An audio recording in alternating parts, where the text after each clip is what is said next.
50% of the agents in the MLS in Las Vegas, 50% of the agents did not sell one house last year. And now, Escaping the Drift, the show designed to get you from where you are to where you want to be. I'm John Gafford, and I have a knack for getting extraordinary achievers to drop their secrets to help you on a path to greatness.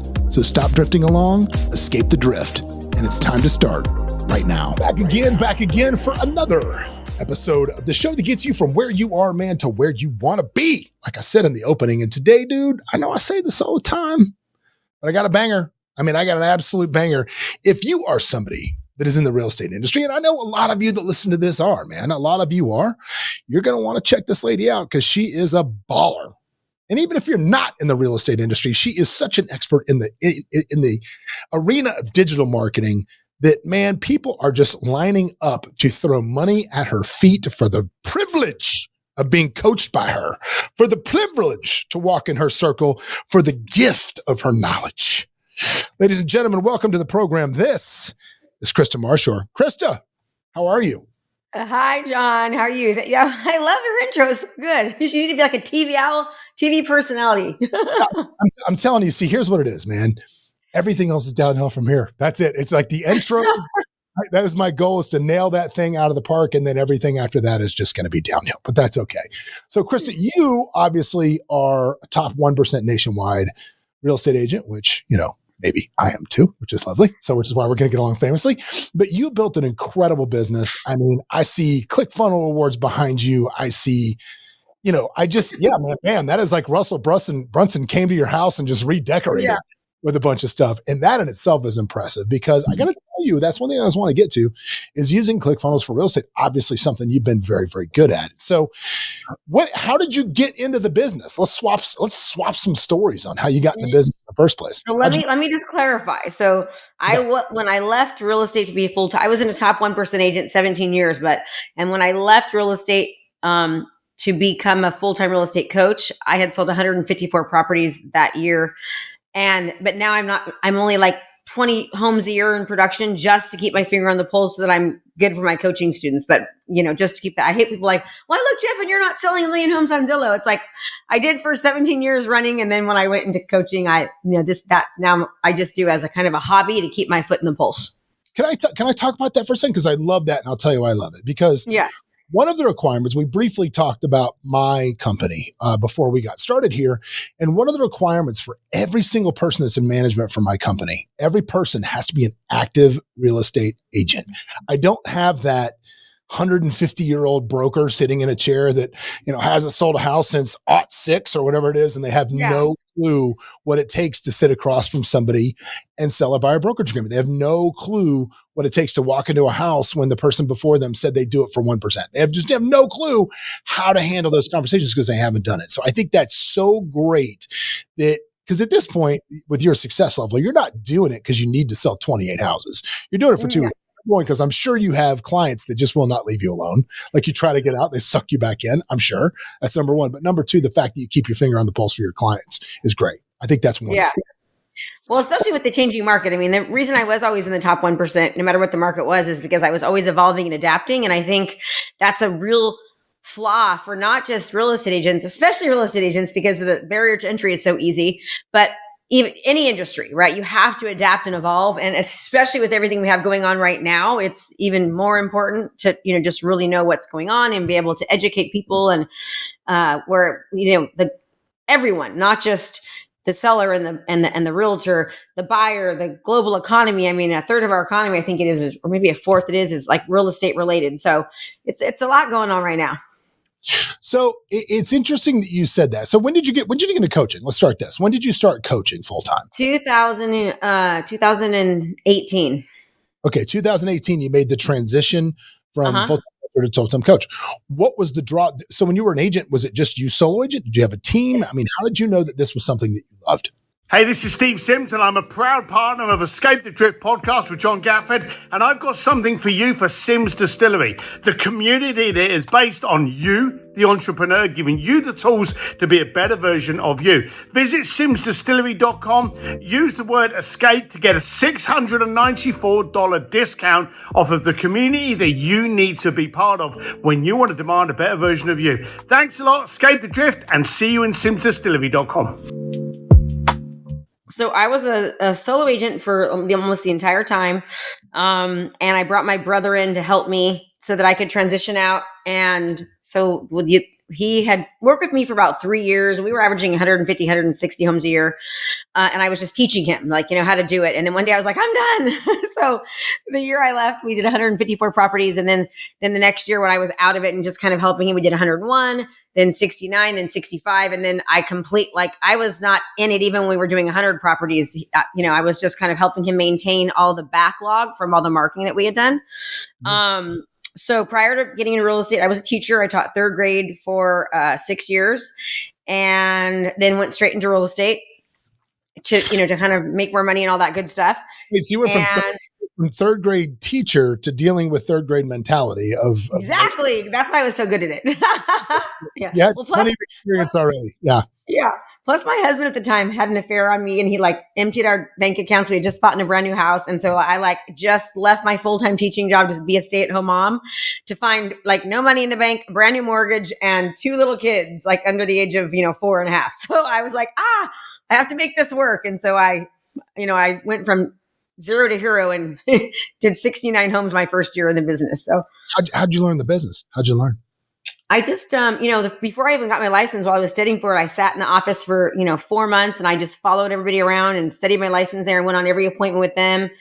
And then I just, kept taking classes and educating myself. And then I, quite frankly, because I was so successful so quickly, I ended up looking outside of real estate to figure out how to do real estate, meaning, everyone else is doing all the same thing. And I became a marketer very early on. And this is so dumb. It totally ages me because, I'm going to be showing you how old I am now. But I when there used to be, signs and people would do black and white flyers. I'd do 4-page colored brochures and I'd take a CD and I'd put 50 pictures on the CD with the little label on it with my picture and put that on the flyer box as well.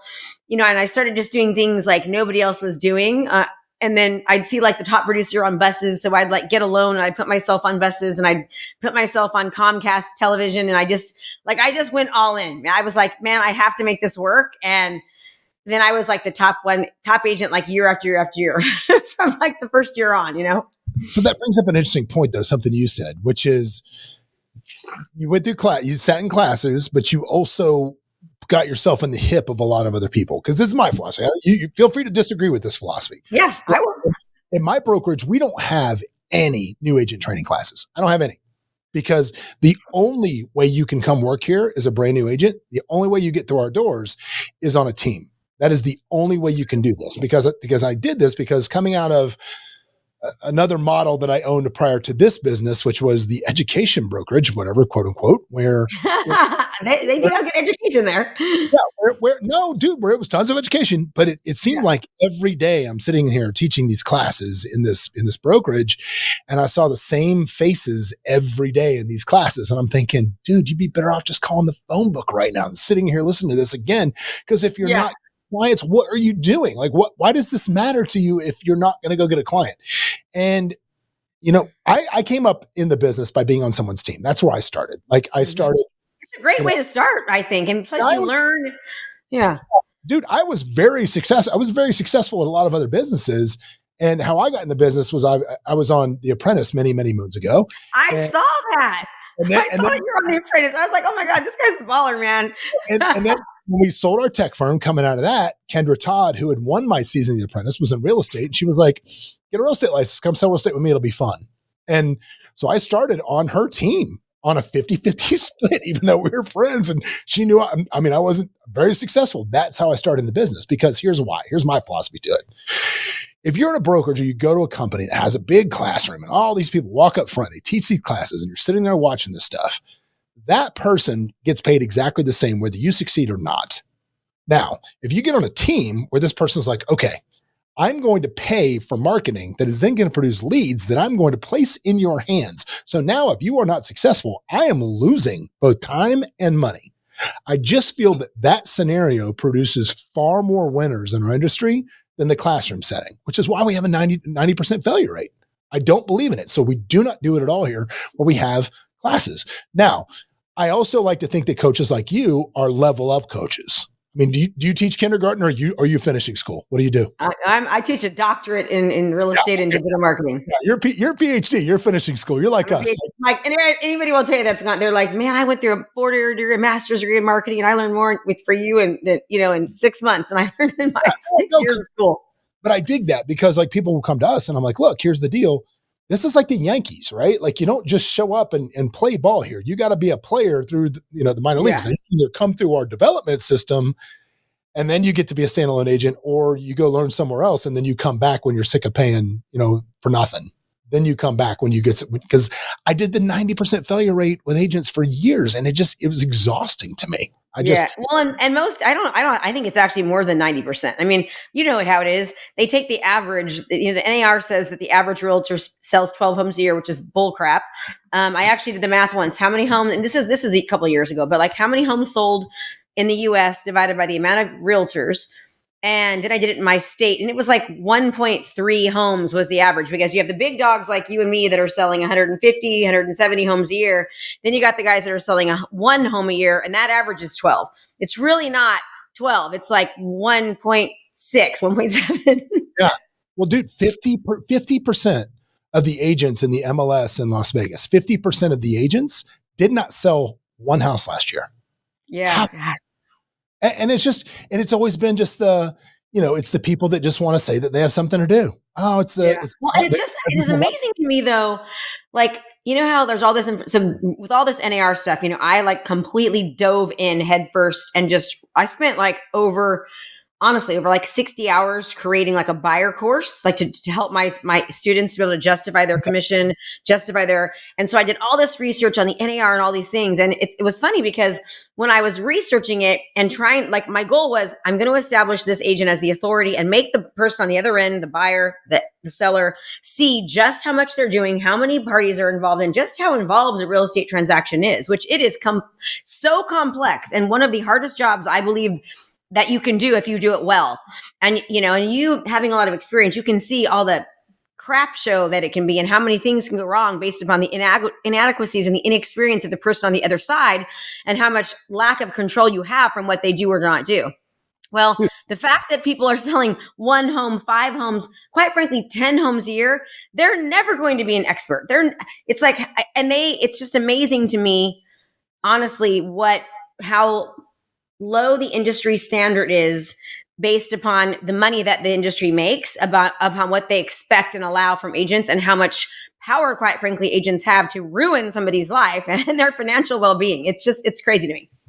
Now, for those of you that are listening to this that have no idea what she just said, what I mean is not about the buyer part, about the NAR part. That's the part where we probably lost you. I think 95% of that everybody's got, Krista, but just that one little part about the NAR thing. So for those of you that don't know, there was a lawsuit that happened in the lovely state of Missouri called Sitzer Burnett is what it was called. I always say it wrong, yeah.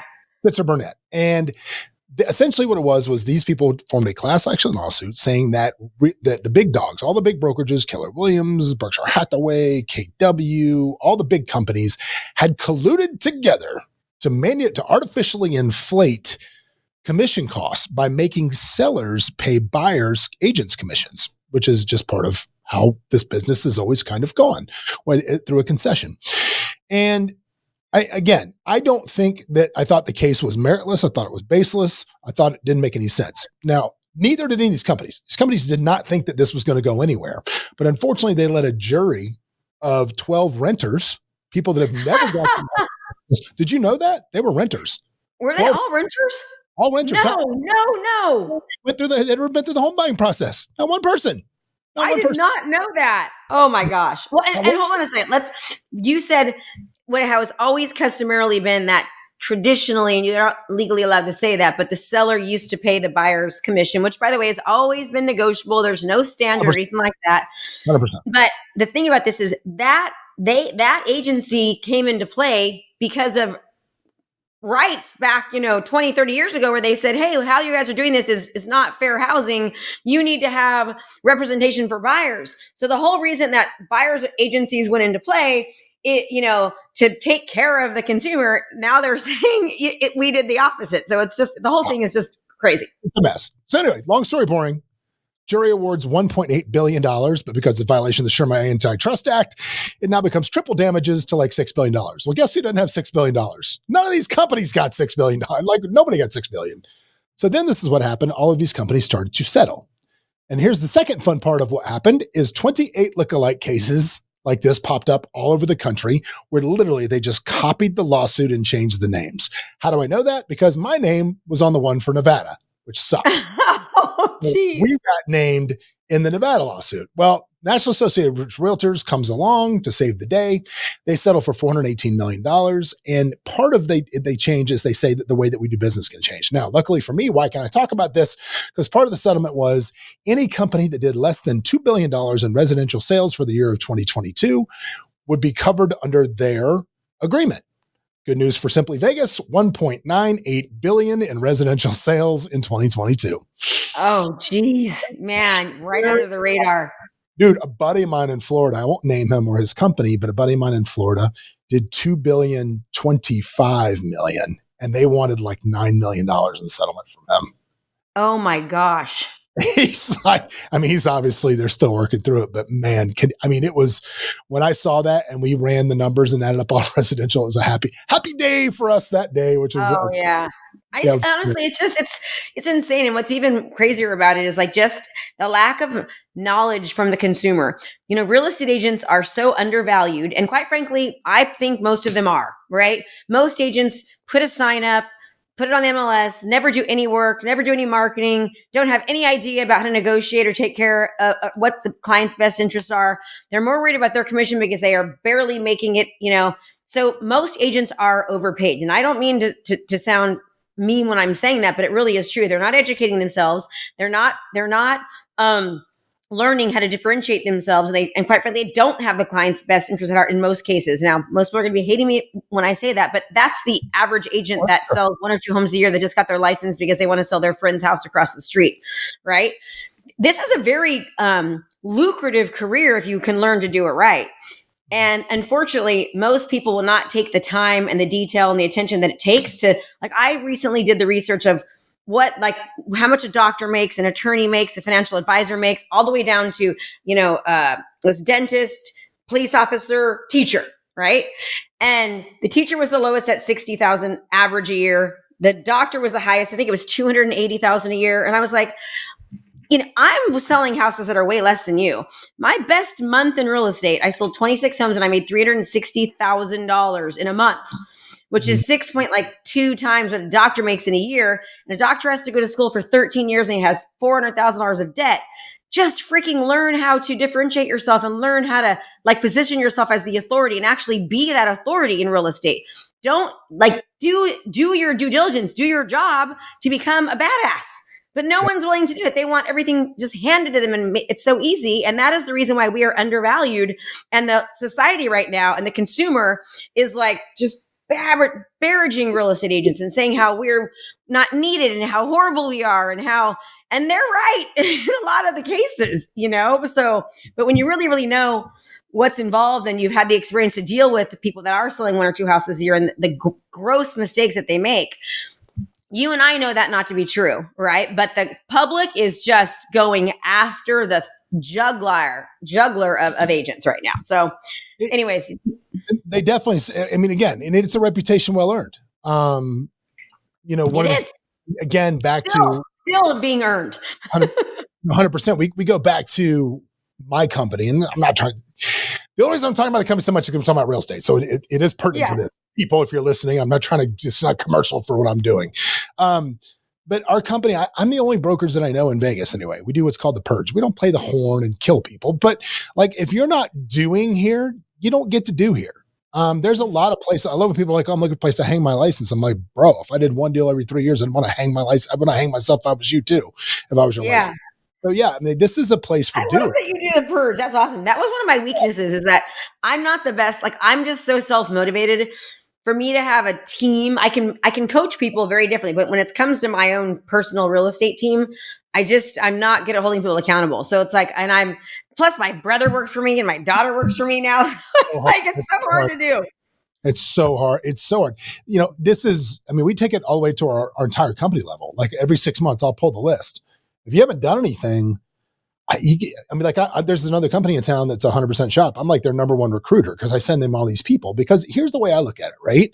Like, it's not cheap to be here. Like, it's not inexpensive in my company. So if I'm continuing to let you just drift along, escaping the drift is the name of the podcast. If I'm continuing to let you just drift along with the currents, I'm not doing you any favors. So yeah, but again, and people might hear that and think that's harsh. I have never invited anyone to leave the company that wants to invest in improving themselves. If they're like, what can I do to get back on track? Hey man, I'm all in on you. I'm all in with you. Good. But so many people in this industry are like, well, I took another job and I just haven't really focused on it. And how many people are saying that right now too? Like, John, people are like, I'm just going to get in their job. I'm like, you cannot do real estate part-time. Like, you're going to go work under the shiny lights with some kid that's 24 years old that barely graduated from high school, being your boss, clocking in, clocking out, and like being on just manage your time, get up your skill set, increase your knowledge, and freaking go to work. You can I think real estate is one of the most lucrative businesses that you can ever do. Like, I think it's so lucrative if you would just learn to do it. But most people, they want all the glossy cars and the shiny houses or whatever, reverse that. But they're not willing to do any of the work for it. They're like, oh, it got hard and I lost a listing and I got hung up on, and I'm just, I'm quitting. It's funny. I had Ryan Serhan on here and I accused him of ruining the real estate business. I said, did you? Yeah, because here's the problem with Millionaire Listing, because they negotiate all the deals in on the phone, and I'm like, I don't negotiate shit on the phone. I'm like, my standard response is, I can't talk about an offer I don't have. You want to put it on paper? Give me something that's executable. This is not Millionaire. Everybody wants to play Millionaire Listing, so I accused him of ruining the business. And he was like, he goes, no, in New York, man, that's really how it is. Like, that's really how it gets done in New York. He goes, not so much LA or the other markets when they're in, they just do that for TV because it works. But he goes, yeah, New York, that's Does he actually even really sell? Just for the record, everyone, all these people you see on Selling Sun Sex and all that stuff, they are not even doing it. All of it's fake. I don't think they have their licenses and they don't know how to negotiate anything. So do not let that stuff fool you, because it's all a bunch of crap. No, Ryan's a beast. I will give him 100% credit. Yeah, dude, he's grinding every day. That dude grinds. He does. He's an absolute machine, and his level of commitment to growing his business is probably, it makes me think about like Tim Grover. Tim Grover talks about all the time. It's not what people always wonder what champions have. It's not what they have. It's what they don't have, which is an off button. They don't have a stop. I have that button too. God, I hate it. I'm just like, he doesn't have a stop. He can't do it. Yeah. Like it's wild, that level of success. But coming back to what we were talking about with this Burnett case, the big changes for real estate and how it's gone forward, really, here are the changes. The changes are that the sellers can no longer, quote unquote, advertise being the key word, to pay part of the buyer or all of the buyer's agent's commission. They're not saying they can't do it. They're saying they can't advertise it. So in the MLS, it's no longer there. I think this is going to be a complete shit show. I know that there is an MLS pushing back on it because they are already seen into the future and understanding this is going to be a shit show. Of the transparency here is going to be awful. It's just going to be dreadful, because before it was very transparent. Now it's not at all. Well, and the point is, everybody needs to get paid somehow, right? This is actually going to help listing agents, I believe. I have never done open houses. I hate open houses. They suck. I'd much rather spend my weekends on the boat and having a good time. So I've always taught all my students, open houses suck. Well, now I'm like, you know what? Now actually open houses don't suck, because buyers are going to be looking, and buyers, now it's going to be an opportunity for you to grab buyers, because buyers, they have to sign an agreement before you can actually show them. And now this is actually going to be a good time for you to do an open house. But here's what's going to happen. Specify that. At open houses, you don't. You can walk into an open house. You do not have to have a signed agreement to talk. But if they're going to talk about pricing and then show them another house and do all these things, then yes, right? Yes. If they, they even send listings to somebody. If you're going to send somebody listings, you have to have a buyer broker agreement now. So with that being said, what's going to happen is buyer's agents are going to go away, right? People are, and the consumer is like, oh, you're not going to have to pay a buyer's agent. Well, yeah, you are. Somebody's going to have to pay them if they're going to be there, right? So what will happen is you're going to now have discount brokers. They're going to advertise for 1%, which is what's dumb about that is if they have an agreement for 1% and the seller is willing to pay 3%, they only get paid 1%. They're kicking themselves in the back and losing that 2%, the whole commission that the actual seller would pay. And it's just going to cause so many more problems. And also, buyers are not, I don't want to show that. I don't want to see that house if they're not paying a commission. So now talk about, and what do they call antitrust or whatever? Now they're only going to be you're going to call and say, hey, John, are you paying a commission? Yes. What is it? Oh, it's 2%. Okay. Buyer, I have a contract from you that you'll pay 3%. Well, it's a 1% difference. Buyer's going to say, I don't want to see that house. So it's actually going to hurt sellers. They think it's going to help them. They're going to save money. Longer times on market, less showings. It's not good for anybody. So there's going to be, I'm sure, things are going to come into play like it always does to fix this. But the consumer is just so uneducated about this, and they're taking all the hype of the news. It's like, and quite frankly, I just recently had a broker explain to her brokerage, like the whole lawsuit completely wrong. She's like, sellers could not pay commission. And I'm like, yes, they can. I was literally I'm like, oh, I didn't say anything. I'm like, this is a broker right now. On her team meeting, I was there telling everyone that sellers are not allowed to pay commission. I'm like, oh yes, they can. You just can't have it on the MLS. It can still be negotiated. They can still pay. It just can't be advertised. It could be on your personal website.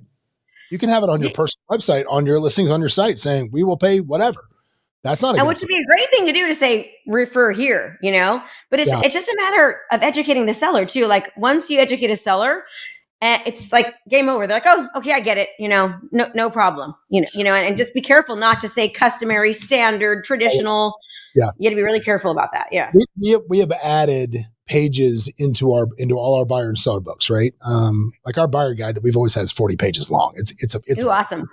It's a book. But we've added pages for explain the NAR settlement, explain exactly what it is, explain all of those things. Now, for me, I have mixed feelings about the buyer broker agreement. I'll tell you why, which is, if you were to walk into my office right now and look at the board, I would guesstimate 70% of the deals on that board, they were working with another agent before we got them.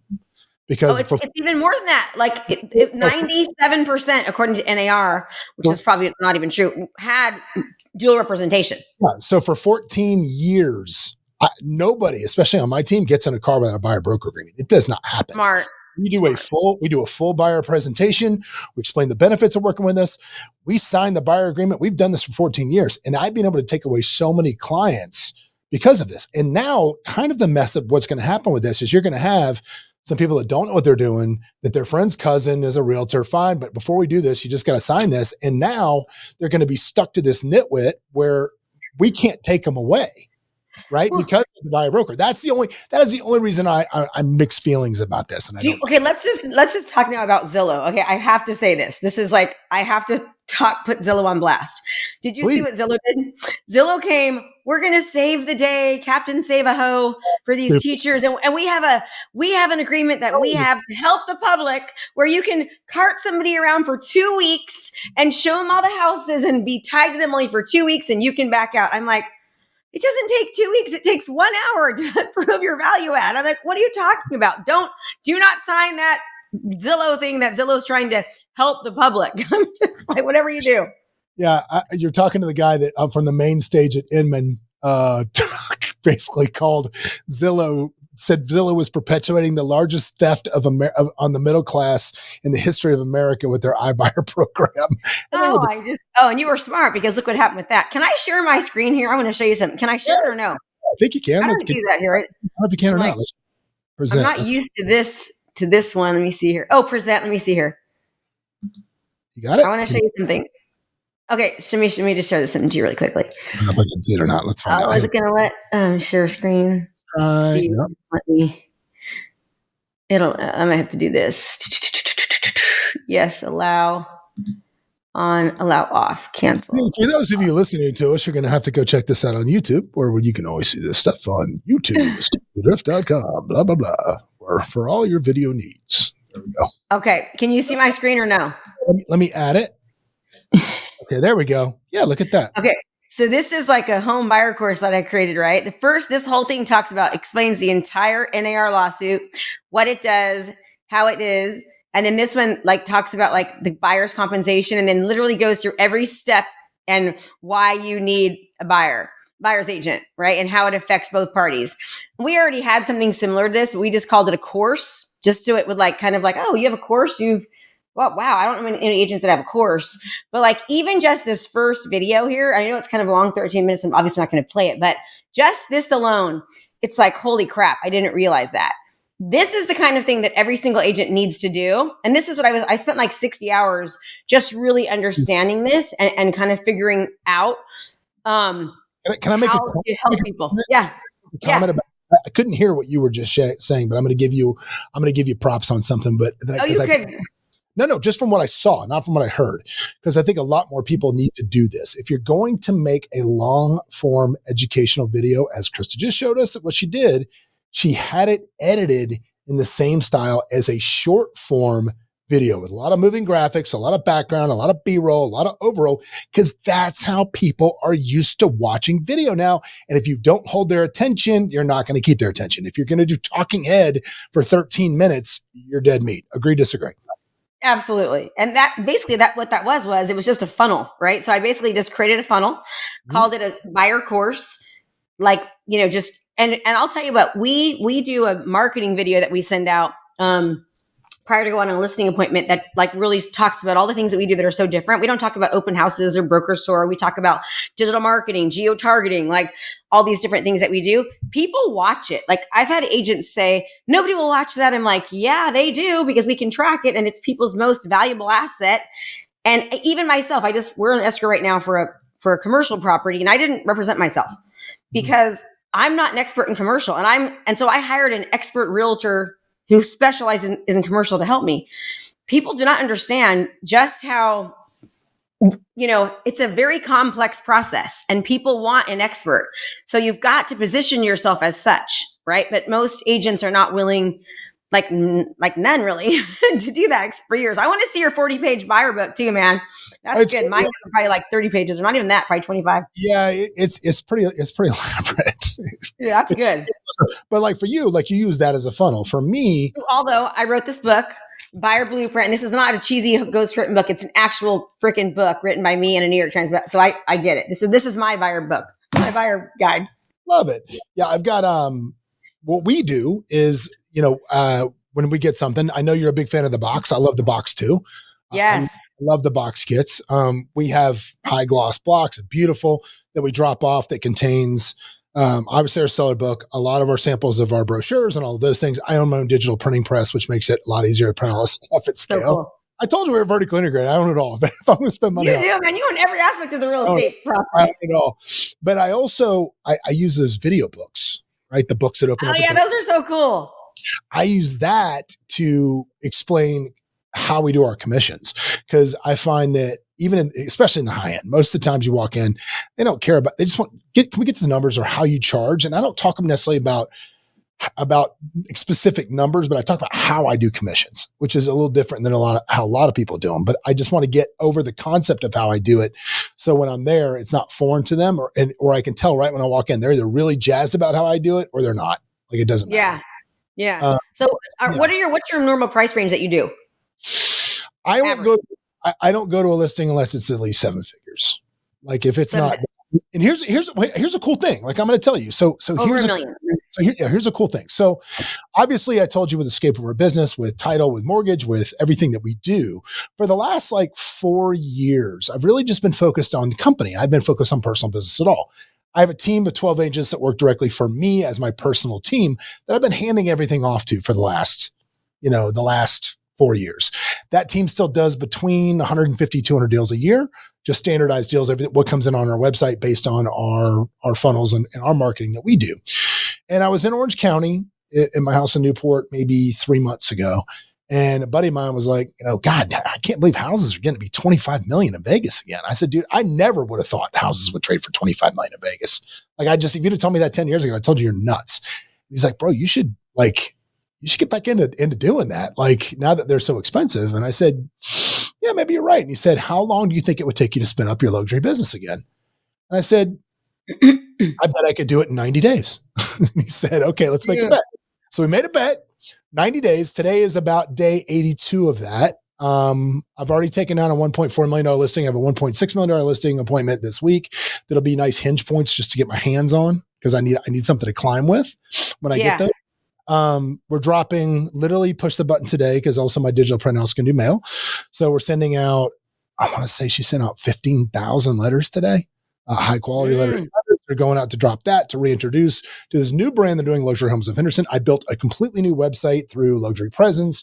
We've rebranded everything, everything across the board. And it took me 82 days to get here. Now I probably could have done it faster if that was my only focus, right? If that was a lot of things going on. That was all I had to do all day. I probably could have done it in much, much faster, but in 2 days. But I would guesstimate that in the next 90 days, based on the level of marketing that we're doing, the quality of marketing we're doing, and the volume of marketing we're doing, my average sales should be probably 3.5 million. And I want to turn 2 of those a month. So if I do 7 million a month off what I'm doing, that doesn't take up too much of my time as far as what I'm doing. I still give incredible attention to those clients about what we're doing. And that generates enough money that it's worth doing. You know what I mean? Oh yeah, for sure. God, that's great. That's great. And it's with your team, you got a life still. I'll tell you the hardest thing was as I was doing it, I was going to post every day about it. 90 days to luxury, right? So I did the first video, blew up. And I was doing it every day, even good, bad, or ugly, like how expensive it was, what it was. I got these boxes. I think, just the samples and this and that, blah, blah, blah. I think I might've gotten your box template. I didn't go with it, but I was just like, you can get this one. No. I don't sell my box template. So no one was doing the whole boxing show. Now all of a sudden everyone is, but yeah, it wasn't mine. We just got maybe the example of it, but yeah, okay, mine isn't luxury enough for my box. I can tell you. Yeah, mine's pretty slick. But dealing with Alibaba and all this stuff, which is, oh man, I learned so much about dealing with Alibaba. I love that. I have a great resource, Cherry from China, and she's amazing. Literally, I just bought, hang on a second. 500 cases of my books from Cherry. When I tell you, did you say Cherry or Sherry? No, Cherry. I'll give you her information. So literally, I've shopped her. Oh, Shirley. Cherry from China. So text me and say, Krista, give me your contact from China, and I'll give you her because she's real. It's real stuff, super high quality, and you're not getting ripped off. It's real. So you won't be able to see this on my phone, what I'm going to show you here, but because I've always done welcome gifts at buyer presentations. I've always done that, right? It's like, here's a little welcome gift, a lot of reciprocity. It's just a nice thing that my agents have always done. And we've for years just been kind of putting together little baskets. Like here's a little welcome basket like you would find in a nice hotel when you came in. That's what a little bottle of wine, a little cheese, little crackers, whatever. And I'm like, man, step this up. And I asked my assistant that handles that. I said, what do we spend on those things? And she goes, oh, probably into them for $20 for each one. And I said, okay, cool. Dude, this is like a leather bound embossed journal with a really, I'm going to put my phone number in the chat. If you got to send me a copy. It's a really nice embossed book, like leather journal with a really nice pen that comes in a black box that comes in a velvet bag. And for $9. Dude, $9 landed. $9. I know their prices are so crazy. $471. And then you got to think about tariff and all that too, like tariff and taxes. I literally just got a $40,000 shipment from China, and it got held up in tariff for whatever reason. That's the only thing that you got to be careful about. Their tariff is expensive, but I'll give you her contact, and I want you to give me yours because I like to price compare quality too. Well, I love it, but again, doing that. So the goal for me is 7 million a month. That's the number that we want to do. I look at all of my businesses in tranches, like everything is a tranche, and I have a financial goal for each tranche. You've got 3 other things, which is awesome. Mm-hmm. Yeah. And then this one, like I said, this one is 7 million a month, and that's the tranche. But again, even going in the list presentations I have, a big part of it has been explaining the importance of offering this commission. And I negotiate it separately, right? Whereas I used to walk in and I would negotiate the whole thing together. It's now part A, part B of the conversation. Part A is the buyer's commission. What do you want to do here? This is what's going to happen if you don't. if you don't want to offer anything, that's fine, but you need to expect it to come over on the contract as a closing cost. Like you can't throw your hand, like I'm just telling you now, it's going to come. If you'd rather wait for it to come, that's fine.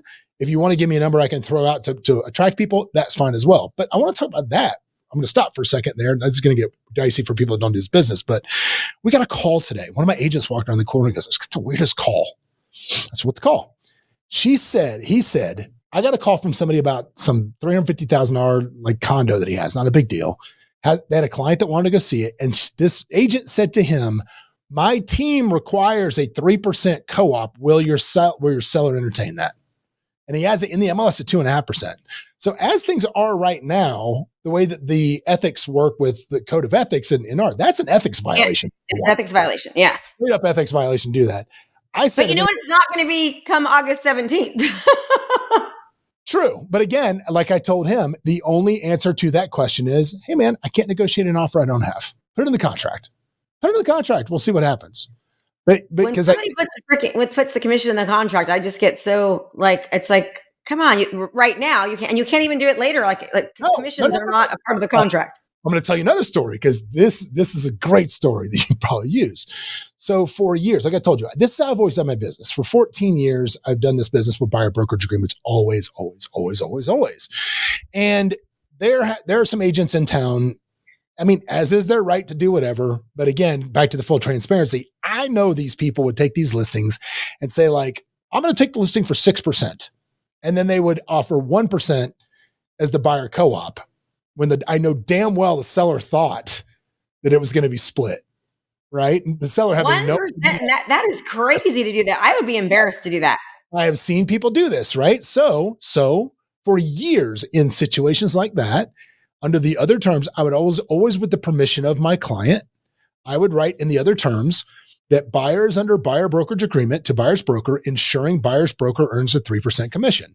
Property is being offered in MLS at 1%, creating a 2% shortfall. This shortfall represents a material fact closing cost for the buyer.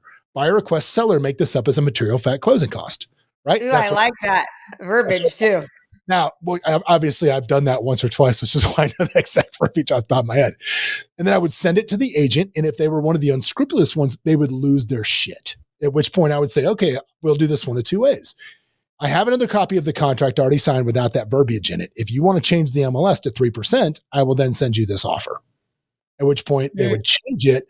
I'd send them a clean offer because they didn't want their client to see it. Now, long story boring, for years, there's another large broker in town that I would do this with over this verbiage, him saying I was violating the code of ethics 14, whatever it is, by negotiating commissions in the contract. And I would say, I'm not. I'm negotiating a material fact closing cost for my client, as is his right to do so. And we fought about this. And anyway, fast forward to the NAR lawsuit, where we're all wrapped up in this lawsuit in Nevada. And after the settlement, we're wrapping it all up, and they're talking about the solution with the NAR attorney, National Association of Realtors attorney. And we're on a conference call on Zoom, and it's me and a bunch of other big brokers that were involved in the suit, and this other broker that I butt heads with about this. And the guy goes, so are they going to change the code of ethics now to make it where you can negotiate commissions? Because, as it is right now, blah, blah, this is going to be a real problem. And the NAR attorney goes, no, we don't have to change anything. You've always been able to negotiate closing costs. And I was like, vindicated. Yeah.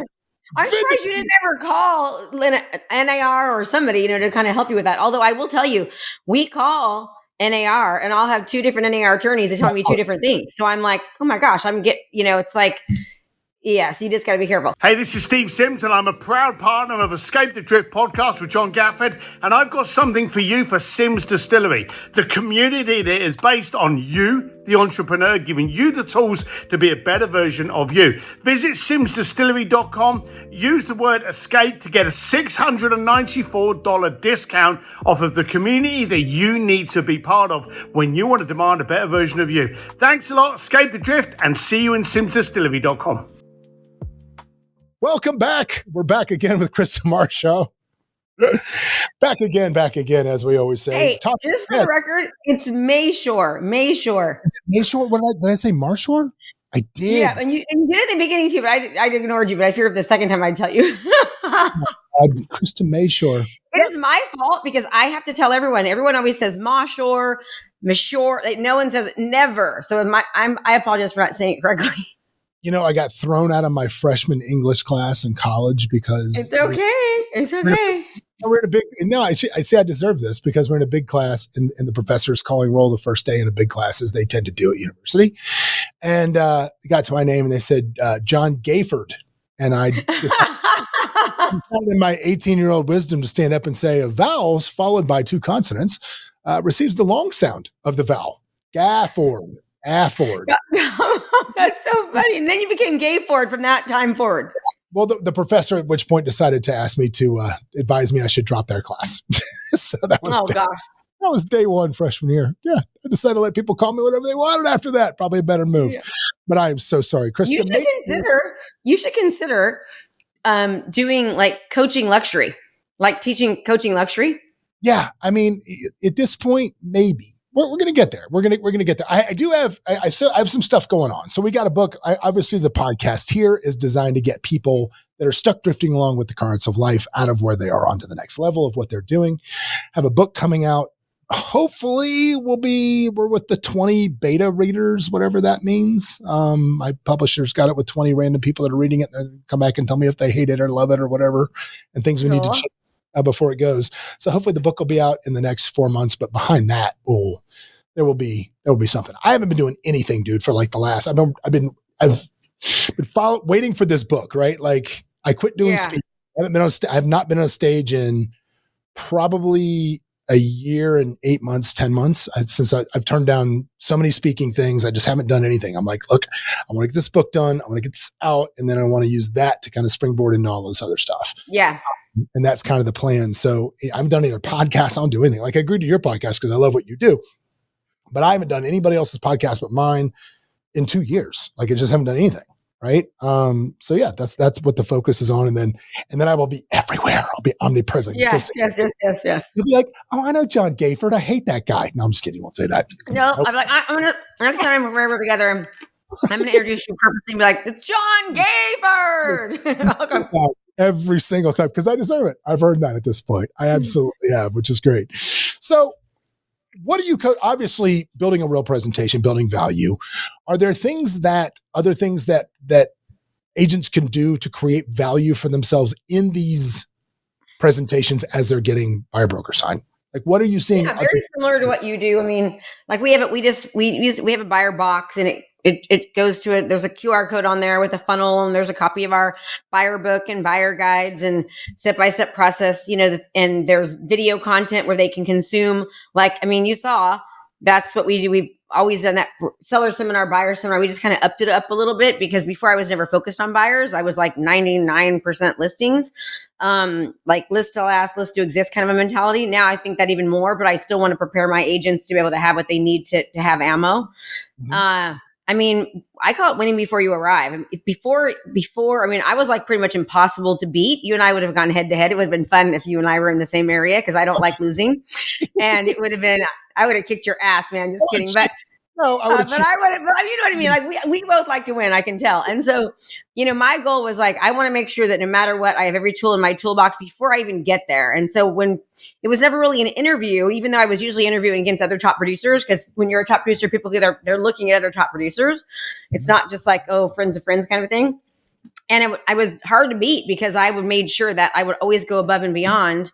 And even when I had clients that I had sold multiple houses for, I still did everything like you do, drop off everything, watch the stuff. Like before I even get there, answered every question and they know who I am. And because of the social media presence and paying for exposure, one of my big things is paying for attention, capitalizing on exposure. So we'll create a video and we'll get hundreds of hours of watch time on every video that we create locally, right? So it's like, I can take that to a seller and say, hey, here's why you want to hire me. Because we beat Zillow by 10,000 views and, so just things like that. I think that's what most agents don't know how to do is it really how to like show, not tell, but demonstrate their value through what they're doing. And that's kind of what we specialize teaching people. I think with us at a brokerage level, what we've done is we try to look at the situation as it can't just be about the transaction. We've got to move to a level of It's far beyond that. If Saks Fifth Avenue is houses, what would they do? And the answer to that question is, like, we have a concierge department here, and I don't care what you need. If you need easy stuff, flooring, painters, whatever, that stuff, we will get you multiple bids. Your movers, we will take care of getting movers over to give you bids, packers, all of those things. But we take it to the extent of, if your kid's an elite baseball player and you're moving to Vegas, we will do the research on what are the best club teams and what are they like and who's the coach and who's looking for people and what are their contacts. There is nothing that any of our clients, as they're moving here, ever need to think about that we cannot provide for them, or we don't do as level of service. And all of our stuff now is so funny that we've had concierge up now for 4 years. We've been doing that, but now we're really leaning into it, because for a long time, a lot of people are like, well, I don't want to give my clients information to the brokerage or a third party. It's like, bro, we're not competing with you. But now, literally, we charge our agents nothing for this. It's a free service for agents to use this.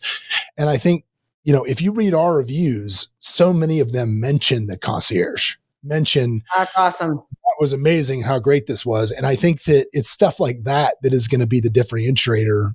Differentiator, yeah. Hello. I got stuck for a second, but that is going to be what makes a difference between company A, company B, and agent A and agent B sitting in these presentations. I think it's going to matter. Yeah. But let's talk. It always is, right? Go ahead. No, I was going to say, let's talk about. I want to go to your expertise, which is getting people in front of you in the first place. Let's talk about that. Yeah, marketing is my thing. I love it. Where's the best bang for the buck right now? What should I be focused on? What should I be doing? Always Facebook. So if you look at, any of the digital marketers that I will always tell you, Facebook is the number one place to go. Obviously, your ideal client, depending on, first thing is, who's my ideal client? Where are they hanging out? What platform are they on the most? But if you go to Facebook, you'll see YouTube advertisers marketing there, Google pay-per-click marketing there, like LinkedIn. Everyone's marketing on Facebook because it has the biggest amount of people, the most amount of eyes, the biggest reach.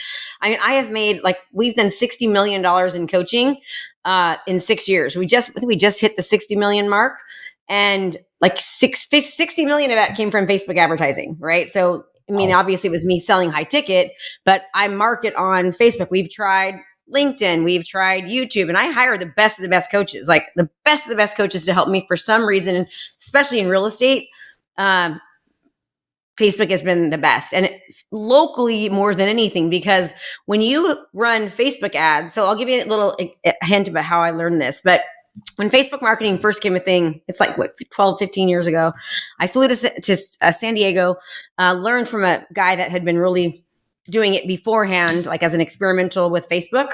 And he taught me how to run Facebook ads, right when it first started. And I did it a different way than how I was taught. So most people are doing conversion ads or lead form ads, right? Well, in fact, I just taught, who Go High Level is? Go High Level? I'm sorry, what was that? You know who Go High Level is? Yeah, of course. I use it every day.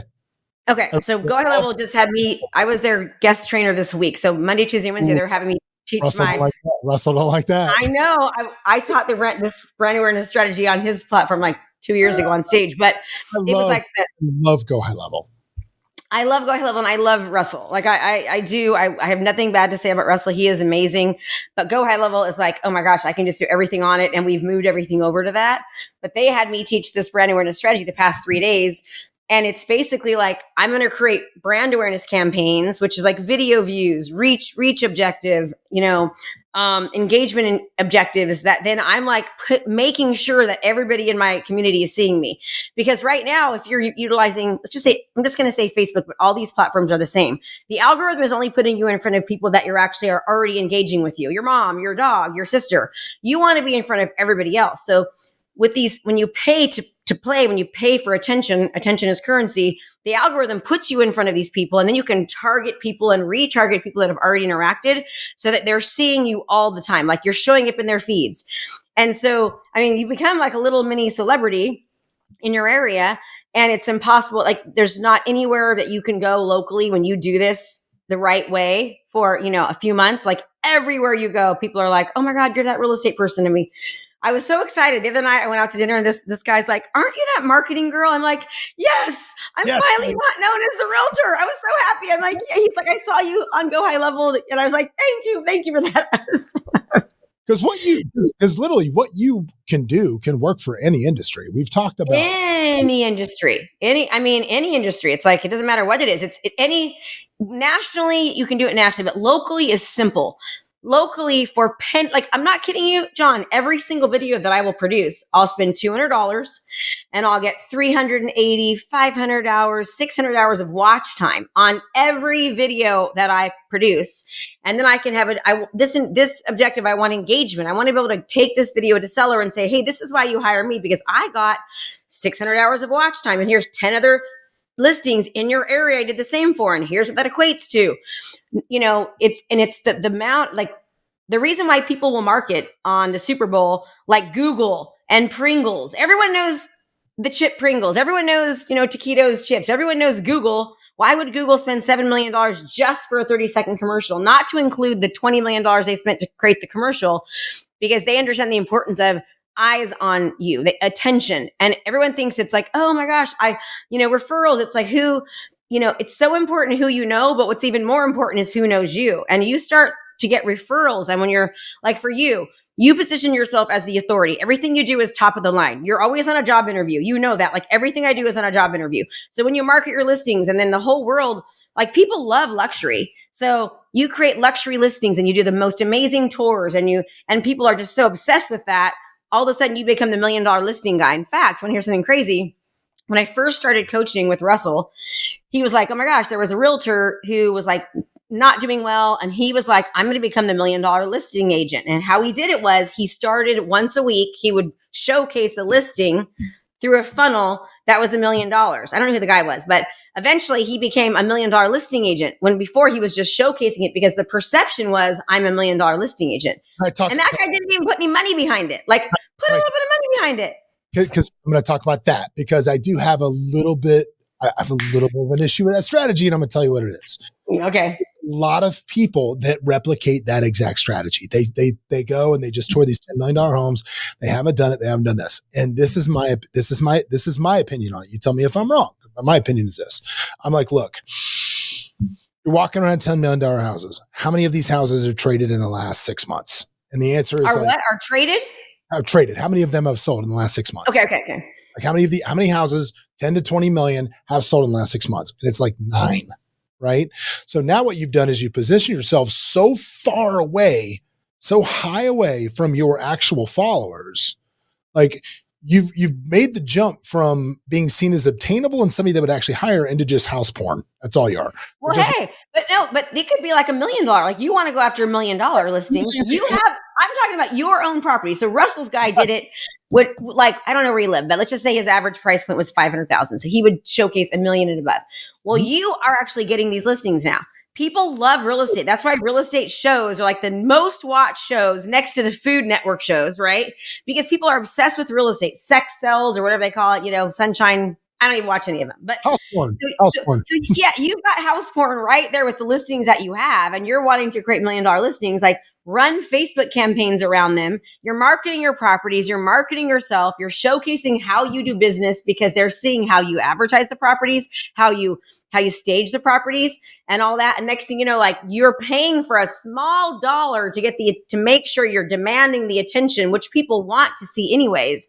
And now they're like, oh, they're starting to see John everywhere. They're seeing John's sign. They're seeing John's in their mailbox. You said you did 20,000 or whatever. They're seeing John on their Facebook ads. John is everywhere.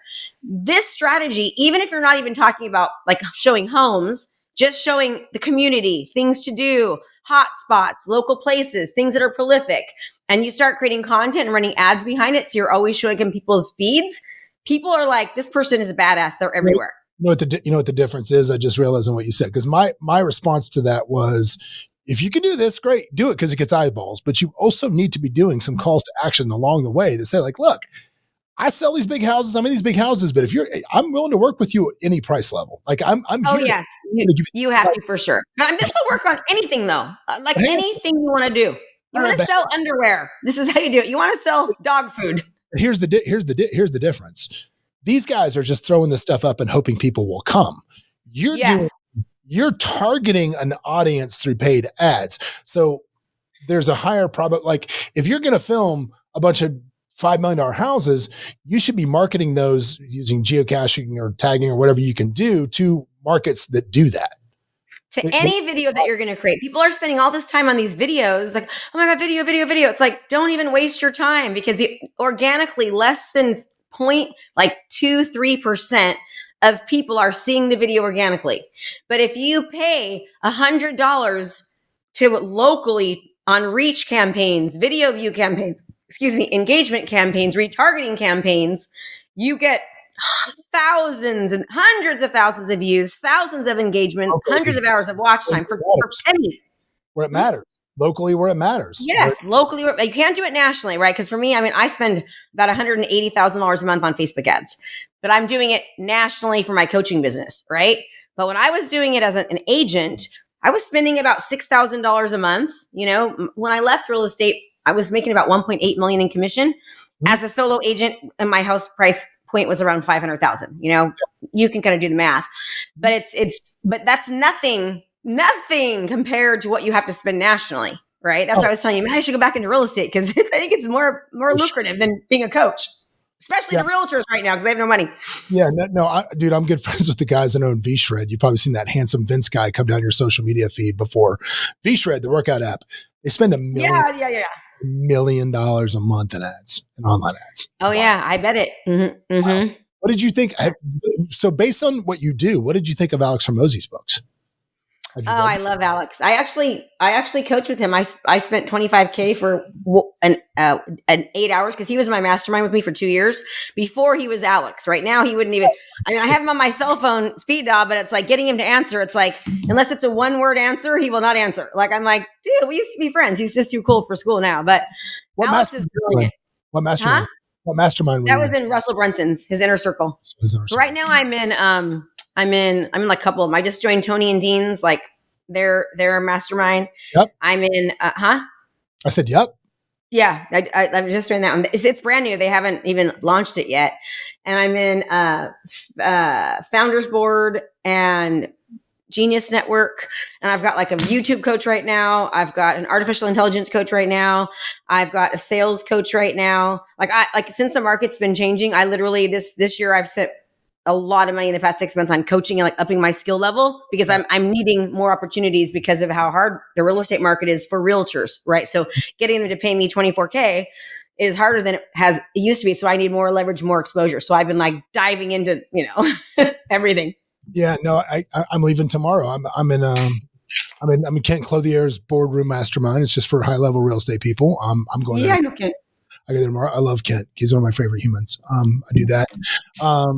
Years ago when Dan Fleischman had the Avengers Mastermind, I was in that. And just, Genius Network, that's not Perry Belcher. That's Perry Belcher is Driven. He just opened Driven with Jason Fladlin. Yeah, Jason Fladlin is a good friend of mine. So Genius is who's Genius? Genius is Joe Polish. Joe Polish, yes. Joe Polish, yeah. He's great. I haven't really dove in as much. Like, I think when you're in it, you have to really be in it. And so I'm in too many right now. I'm gonna like pull back on a couple and just go all in on Tony and Dean's, because I don't have the time and I really want to utilize it. But being in masterminds and paying for my education and paying to play around these people that are doing so much more than me has been 100% everything to be obviously my drive. But there's nothing like being in the room with the people, and it just the amount of learning from their experiences, doing what they do, not doing what they didn't do well. It just opens up so many doors. When people ask me like, what would you say is the best thing you've done? I tell them I pay to be in the room. Dude, it's funny. Like Dan Fleischman's 100 mil mastermind. I met so many good people.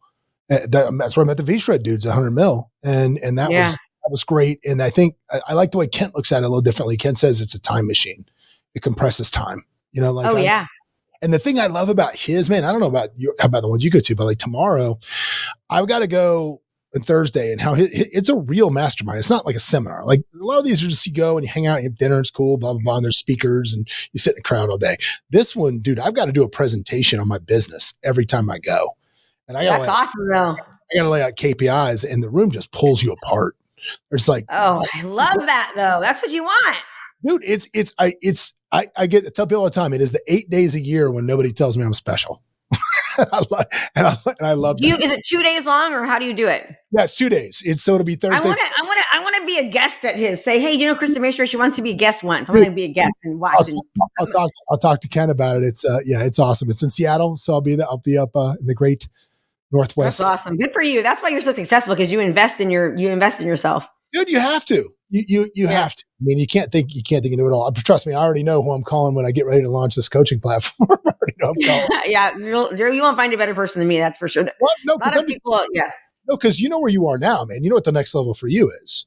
You've got to now there's some guys in Arizona that did this really, really successfully, which was none of them have the talent to be in front of the camera. None of them have the talent to be the talent.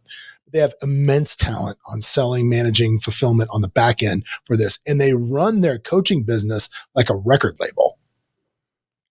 Okay, tell me more, because I'm ready for the next level. No, I'm just saying, this is your next level where you turn in all of that information that you've had, and rather than just sell it or coach it or turn out, hand it out for a flat fee, you turn it into like the Krista Mashore coaching family. Mashore. Gaylord. That's it. It's Gaylord. Yes, that's it. Krista Mashore coaching family. And now you have like a record label of these artists that don't run like Motown where you're keeping 97 cents. That's not a bad idea. It's funny. I haven't really even allowed, so I actually coach coaches now. So I coach coaches. I wrote the book $1 Million Month Model. Anyways, so I wrote the book $1 Million Month Model, which goes over my whole $1 Million Month Model strategy, because we've averaged 1.3 million a month the past 42 months in a row. Love it. And so, but I haven't let real estate coaches in, right? Because I'm like, it's already so, it's and I know that's probably a limited mindset thinking, but I'm like, when I left to go coaching, when I left real estate to go into coaching, my community held it over my head. All the realtors like, oh, she's coaching now. She's not going to give you the time, not going to give you the attention, blah, blah, blah. And it definitely affected my business for sure. Right. Because I was out there doing everything but being a real estate agent. Yeah. And so I'm not ready until I want to get my coaching business really up and running. And we've been doing it for about a year, and I forgot how hard it is to start a new business. It is a beast. For example, last month we made 50 grand in coaching, but I spent 80 grand. And that's just on ads. Doesn't include what my team, right? Yeah. Because we're doing multiple things. And my husband's like, babe, you forgot. That's how it was when you started your first coaching business. I remember you crying in the kitchen, why did I do this? It's so hard. I made my first 2 Comma Club award, and no one ever tells you it costs 1.2 million to make $1 million. Nobody ever tells you any of that stuff. They're like, I'm a millionaire. It's yeah, well, it cost me, 10 million to make 11 in the beginning, Yep, exactly. They're all glamour. It's no, it's freaking hard. Yeah, dude, it's any business is a grind. Any business is a grind, which I love. But I'm telling you, that's where that thing, those creating guys. Other coaches. It's it's called basically a certification. I need to create a certification. And if you only knew the thousands of hours that I've spent, just this week on the Go High Level training, I am not kidding you. My team and I spent at least 170 hours just on this 3-day, 9-hour presentation. And I'm not exaggerating. I personally spent about 70 hours myself making this training, and then my team making it look perfect. The back end's Is it in High Level? Yeah, I'm making an offer tomorrow. So I'm selling my workflows and stuff like that. And but the training I did, is badass. They even called me. They're like, holy God, you just did, this is the best training, because I have a guy sitting 16 feet away from me, and his job in life is to know everything about Go High Level. That's his job. Oh God, is he great? Do you love him? Oh, I love him. He's great. Go High Level is freaking insane. It's oh my God. Why don't you go to their mastermind and their things? Their masterminds are pretty awesome. I should, because to be honest and truthful, I don't know as much about the functionality of the platform as he does. I pay him to know that. Yeah. Right. Yeah. And I was doing and we first switched over, we were doing outsourcing, and it was man, this sucks. And it's that 24-hour lag, and you don't really know what you think you know, and you don't know as much as you think you know. And then all of a sudden it's I'm like, screw this. So I just hired an incredible person with great background. I said, this is your job. Learn everything you need to know about this and everything that needs to happen on it. And we've moved all of our businesses over there. Yeah, we have to. Mm-hmm. Yeah. We have to. Our website for We're this. still moving it because, like, God, every single day there's a new thing. Oh, it's this feature now. So I tell my team, it does everything. We have got to move everything over because I'm wasting money, like $1,000 here, $5,000 here, $4,000. It all adds up. That's why I have a $500,000 overhead. Like I need you guys to move everything over. You know. Yeah, no kidding. So I love that. I should go there next thing though. I should. Yeah, go. Don't go to the I love you, go high level, but I wouldn't go to their big one. I'd go to one of their masterminds, and not so that you can actually learn like the software. Because I don't even know how to get into go high level, but I know what it does, and not only I know 1/10 of what it does, right? So it's like you. I've got a team that does go high level, and they integrate, and they can't figure it out fast enough, you know. So you actually could have inspired me maybe to hire someone that's local and be like, this is all you're going to do. It's just this. Dude, for the amount of money you're making and what you're doing through it, it's crazy. Yeah. Just pizza, pizzas under the door, high level stuff comes out from another side. That's all. Yeah, exactly. I want a bottle of wine right now. Ka-ching! It's in my hands. That's go high level. That quick. Well, dude, Krista Mashore. Good job. It only took you freaking an hour and 10 minutes to figure out how to say my name.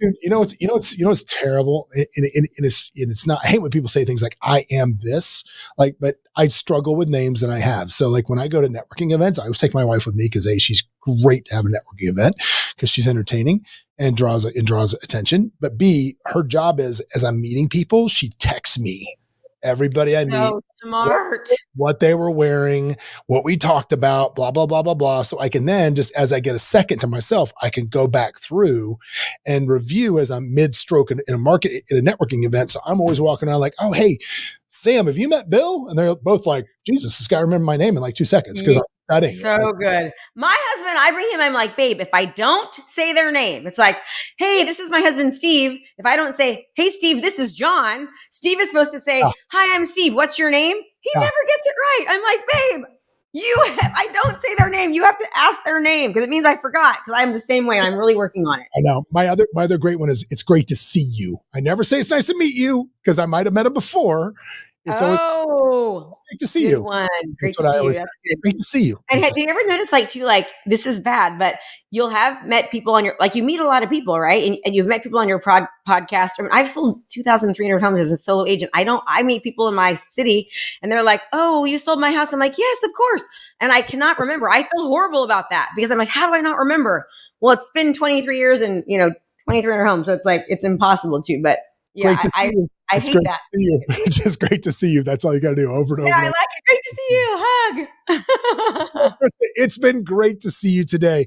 I feel like this could go on for like 2.5, 3 hours. So next time you're in Vegas, I'd love to have you in studio and we can pick this up. I will definitely come. That'll be fun. It's been a good. It's nice when you actually do something you enjoy. I've had a really good time today. Yeah, me too. But for everybody listening to this, if they want to find you, you're not hard to find. But how do they find you? Yeah. So my name's all over, socials and all that good stuff. So just look me up there. And then if you want to learn more about, how to become a digital marketing genius, just go to KristaMashore.com/John. Super simple. KristaMashore.com/John. And you'll be able to sign up for my 3-day virtual event where we teach you how to be a marketing guru. I love that. I love that so much. Thanks so much, Krista. I appreciate your time. And guys, I hope hope you guys got as much out of that as I did.